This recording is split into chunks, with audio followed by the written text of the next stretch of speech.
أعوذ بالله من الشيطان الرجيم بسم الله الرحمن الرحيم আমাদের তখতি নাম্বার 14 র সাকিনের কায়দা চলছিল। শেষ ক্লাস পর্যন্ত আমাদের এতটা পড়া হয়ে গেছিল। আগে আরেকবার বলে দিচ্ছি, র সাকিনের কায়দা একটু ডিফিকাল্টের মতো আছে, তাই জন্য যদি আপনারা আগের ক্লাসটা না দেখে থাকেন তাহলে আজকের ক্লাসটা দেখবেন না, কারণ ওটা না দেখলে আজকের ক্লাসটা কিছু বুঝতে পারবেন না। আগে ওটা দেখে নিন, তারপরে এই ক্লাসটা দেখবেন, ঠিক আছে? তো আমাদের শেষ পর্যন্ত এতটা ফের কতুন পড়া হয়ে গেছিল। তো একবার কায়দাটা বলে দিচ্ছি।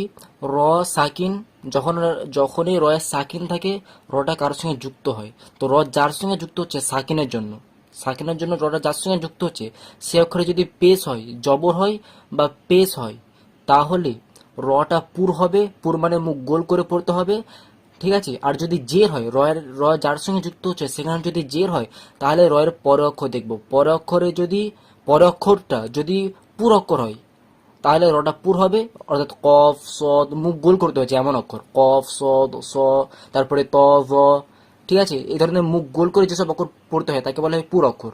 তো র এর আগে যদি জের থাকে তাহলে পর অক্ষর দেখবো। পর অক্ষর যদি পুর অক্ষর হয়, অর্থাৎ মোটা অক্ষর হয়, তাহলে রটাকে মোটা করে পড়বো, পুর করে পড়বো, ঠিক আছে? আর যদি বারিক অক্ষর হয়, যেমন বা তা সা বারিক হয়, তাহলে রটাকে বারিক করবো, মানে সিম্পলি মুখ পাতলা করে পড়বো। তাহলে এখানে রয়ের পরে জের আছে, তো রয়ের পর অক্ষর ত আছে, পুর অক্ষর আছে, তো রটা পুর করবো। টেউ টেউ ত সিন, কের না বলে কেউ, মুখ গোল করে পড়তে হবে, ঠিক আছে? তো এতটা পর্যন্ত পড়া হয়ে গেছিল। তো সামনে হয়ে গেছে আগের ক্লাসের। আজকের পড়া শুরু করি। এবার দেখুন, আলিফ জবর আছে, আলিফ জবর আ, তারপরে মিমে জের আছে, মিম জের মি। তারপরে দেখুন আলিফ আছে, আলিফে জবজের পেশ কিছু আছে, কিছু নেই আলিফে। তো আলিফের কি কায়দা আছে? শুধু আলিফের জন্য এইটা কায়দা আছে যে আলিফে জবজের পেশ কিছু না থাকলে আলিফটা তার আগের অক্ষরের সঙ্গে যুক্ত হয়। তো আলিফটা মিমের সঙ্গে যুক্ত হওয়ার কথা আছে, তাই তো? আলিফটা মিমের সঙ্গে যুক্ত হওয়ার কথা ছিল, কিন্তু হবে না। কেন হবে না বলছি। আলিফের পরে কি আছে? আলিফের পরে র আছে। রয়ে কি আছে? রয়ে সাকিন আছে। এবার আমি কি বলেছি, যে অক্ষরে সাকিন থাকে সেই অক্ষরটা তার আগের অক্ষরের সঙ্গে যুক্ত হয়ে যায়। তো রটা সাকিন আছে, তো র আগে তো আলিফ আছে, তো কথা অনুযায়ী রটা আলিফের সঙ্গে যুক্ত হওয়ার কথা, কিন্তু রটা আলিফের সঙ্গে যুক্ত হবে না। এবার আজকের এক্ষুনি যে কথা বলতে যাচ্ছি, পুরো মন দিয়ে ভালো করে শুনুন। যে কথা এক্ষুনি বলতে যাচ্ছি সেটা হচ্ছে এটা, রয়ের উপর যে কোনো অক্ষরে সাকিন থাকলে, যে কোনো অক্ষরে সাকিন থাকলে সে অক্ষরটা তার আগের অক্ষরের সঙ্গে যুক্ত হয়, তাই তো? এবার এই কায়দা মাথায় রাখবেন না। এবার কায়দা একটু আলাদাভাবে বলছি, একটু আলাদাভাবে কায়দাটা মনে রাখবেন। কিভাবে? যে অক্ষরে সাকিন থাকে সে অক্ষরটা তার আগের সি অক্ষরের সঙ্গে যুক্ত হবে যেখানে জবর জের পেশ কিছু একটা আছে। যে অক্ষরে সাকিন থাকে সে অক্ষরটা তার আগের সেই অক্ষরের সঙ্গে যুক্ত হবে যেখানে প্রথম জবর জের পেশ কিছু একটা আছে। এক্সাম্পলটা আমি এইখান থেকে একটু দিয়ে বোঝাচ্ছি। ফর এক্সাম্পল দেখো, লাম, লাম আছে তো, লামে কি আছে? লামে সাকিন আছে, এই লামে, তাই তো? তো আমি কি বললাম, এই লামটা যুক্ত হবে আগের সি অক্ষরে যেখানে প্রথম জবজের পেশ কিছু একটা আছে। তো লামে সাকিন আছে, লামের আগে কি অক্ষর আছে? লামের আগে আলিফ আছে। আলিফে জবজের পেশ কিছু আছে? কিছু নেই, তো আলিফটা ক্যান্সেল। আলিফের আগে মিম আছে, এটা মিম। মিমে জবজের পেশ কিছু আছে? হ্যাঁ, মিমে কিছু একটা পেজ আছে, তাহলে লামটা মিমের সঙ্গে যুক্ত হবে। আলিফটা তাহলে কি হবে? আলিফটার কোনো কাজ হবে না এখানে, তাহলে মিম লাম পেজ মূল। আর একটা এক্সাম্পল দেখাচ্ছি। এখানে তো সেমই, সব সেমই আছে ধরতে গেলে। তো সাকিন হোক বা তাজদিদেরও সেম কায়দা। এখন আমি আপনাকে সাকিনের কায়দা দেখালাম, সাকিনের লামে সাকিন চলে, তাজদিদের সেম কায়দা। সদে তাজদিদ আছে, তো তো আমি সেম কায়দা, সদে তাজদিদ আছে, তো সদটা আগের সে অক্ষরের সঙ্গে যুক্ত হবে যেখানে প্রথম জবজের পেশ কিছু একটা আছে। তো সদের তাজদিদ আছে, তো সদটা আগের অক্ষরের সঙ্গে যুক্ত হবে। তো সদের আগে কি আছে? লাম আছে, এটা লাম, বাম দিকে হচ্ছে লাম। এটা লামে জবজের পেশ কিছু আছে? না, নেই, তো লাম ক্যান্সেল। লামের আগে কি আছে? আলিফ আছে। আলিফে জবজের পেশ কিছু আছে? না, নেই, আলিফও ক্যান্সেল। তার আগে এই আলিফ আছে। এই আলিফে জবজের পেশ কিছু আছে? নেই, ক্যান্সেল। তার আগে ওয়াও আছে। ওয়াবে জবজের পেশ কিছু আছে? নেই, ক্যান্সেল। তার আগে মিম আছে। মিমে জবজের পেশ কিছু আছে?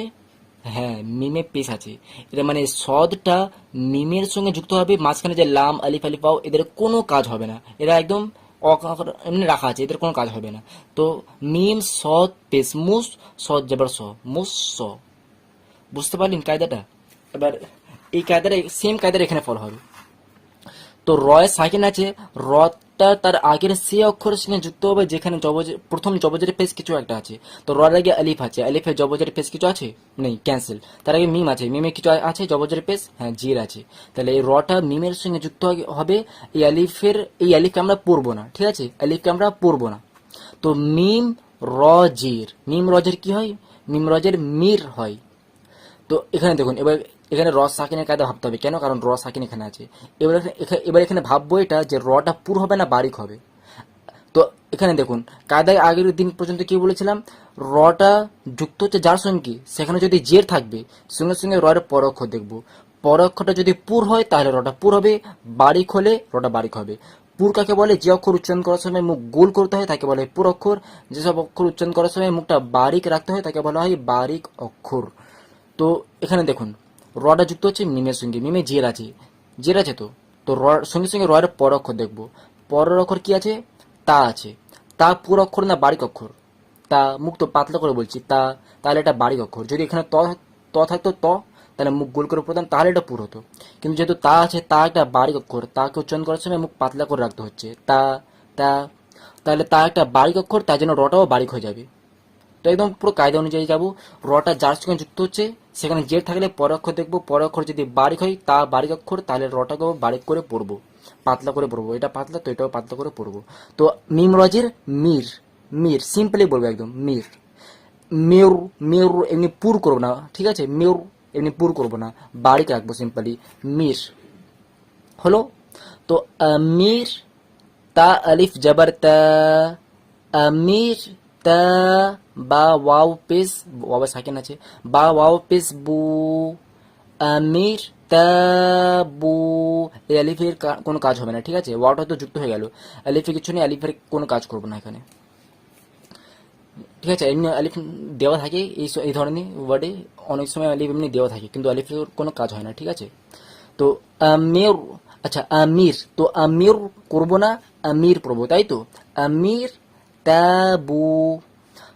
তো রটা এখানে বারিক হওয়ার কথা, আমির মুখটা পাতলা করে পড়বো, কিন্তু এখানে রটা বারিক হবে না, আমির হবে না। এই কি কথা হয়ে গেল? এখানে রটা বারিক হবে না, এর পেছনে একটা কায়দা আছে, সেই কায়দা এখানে বলতে যাবো আজকে। কেন এখানে রটা বারিক হবে না? র তো বারিক হওয়ারই কথা ছিল, কারণ রটা যুক্ত যার সঙ্গে সেখানে জের আছে, সঙ্গে সঙ্গে তার পর অক্ষর দেখবো। পর অক্ষরে যদি পর অক্ষরটা যদি মোটা অক্ষর হয়, পুর অক্ষর হয়, তাহলে রটা পুর করব, যদি বারিক অক্ষর হয় তাহলে রটা বারিক করব। তো আমির বলার কথা ছিল, আমির না বলে এখানে রটা বারিক হবে না, এখানে রটা পুর হবে, আমিও, আমিও মুখটা গোল হয়ে যাবে, ঠিক আছে। তো কেন এটা হবে, এবার কারণটা শুনে নিন। আজকের যে নতুন কায়দা, নতুন কায়দাটা মন দিয়ে শুনুন। র সাকিনের আগে, র সাকিনের আগে যদি আলিফ থাকবে, আলিফের কোনো কাজ হোক বা না হোক, ফের বলছি, র সাকিনের আগে যদি আলিফ থাকবে, আলিফের কাজ হোক বা না হোক, রটা তখন র যার সঙ্গে যুক্ত হচ্ছে জবজের পেজ পর অক্ষর কিচ্ছু দেখতে হবে না। র সাকিনের আগে যখনই আলিফ আসবে চোখ বন্ধ করে রটা পুর করে দেবেন, অর্থাৎ র সাকিনের আগে যদি আলিফ থাকবে রটা অলওয়েজ পুর হবে, কখনো বারিক হবে না। এটা হচ্ছে আজকের কায়দা। তো এটা হচ্ছে পুরের শেষ কায়দায় পুর করার, আর কোনো কায়দা নেই পরে, ঠিক আছে। তো এতটা পর্যন্ত হচ্ছে পুরের শেষ কায়দায়। তো কায়দা ফের বলে দিচ্ছি, র সাকিনের আগে যদি আলিফ থাকবে, আলিফের কাজ হোক বা না হোক, এখানে দেখুন আলিফের কোনো কাজ হচ্ছে এখানে, র তো আমি মিমের সঙ্গে যুক্ত করছি, আলিফের তো কোনো এখানে কাজ নেই, কিন্তু আলিফ আছে, তো এই জন্য রটা পুর হবে। এখানে আলিফের কোনো কাজ নেই, অনেক সময় আলিফের কাজ হয়, যেমন এখানে রটা যুক্ত হচ্ছে আলিফের সঙ্গে, আলিফের দেখুন আলিফের কাজ হচ্ছে, আলিফের সঙ্গে র যুক্ত হচ্ছে, আলিফ র জবর আও, এখানে আলিফ আছে, তো এখানে এমনিতে পুর হচ্ছিল জবরের জন্য, তো আলিফের কাজ এখানে হয়েছিল, কিন্তু দেখুন এখানে আলিফের কাজ হচ্ছে না, তবুও পুর হবে, কেন? কারণ রয়ের আগে তো আলিফ তো আছে কমসে কম, তার জন্য। মানে র সাকিনার আগে আলিফ থাকলেই জবরের পেশ পরকর কিছু দেখবেন না, ডাইরেক্ট পুর করে দেবেন। তো আমির না বলে আমির পুর করে দেবেন, মুখ গোল করে দেবেন।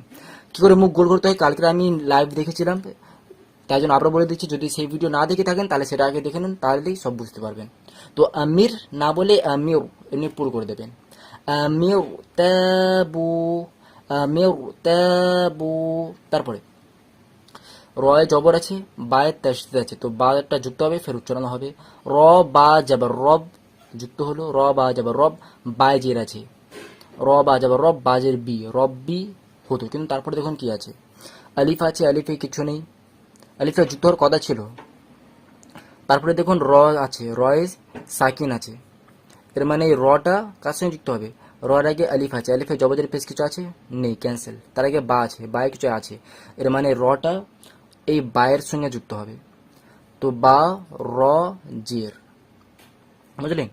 তো র বা যাবে রব বা রজের বীর, রব বীর, এখানে দেখুন র সাকিন আসলো, তো এবার র সাকিনের কায়দা ভাবুন, র এর আগে জের থাক, এখন কিছু কায়দাই ভাববো না, কেন, কারণ র এর আগে তো আলিফ আছে, র এর আগে আলিফ আছে, আলিফের কাজ হোক বা না হোক, রটা অলওয়েজ পুর হয়ে যাবে, ঠিক আছে? তো এখানে রব্বির না বলে রব্বের, রব্বের এমনি মুখ গোল করে দেবো, ঠিক আছে? আচ্ছা, এখানে যদি আলিফ না থাকতো তাহলে এটা বারিক হতো, কেন, কারণ র এর আগে জির থাকলে কি করতে হয়, র এর পরঅক্ষর দেখতে হয়, পরঅক্ষর কি আছে, জিম, জিম, মুখ পাতলা করে বলছি, জিম একটা বারিক অক্ষর, তো রটাও বারিক করে পড়তাম, রব্বির, ঠিক আছে? কিন্তু যেহেতু র এর আগে আলিফ আছে, তো রটা পুর করবো, রব্বের, রব্বের, জিম জির জি, আইন ওয়াও পেস ও, জি ও, রব্বের, জি ও, নুন জের নি, রব্বির জিউনি, রব্বির জিউনি, রব্বির জিউনি। আজ এতটাই থাক, কোনো প্রকার ডাউট থাকলে অবশ্যই কমেন্টে জিজ্ঞাসা করবেন।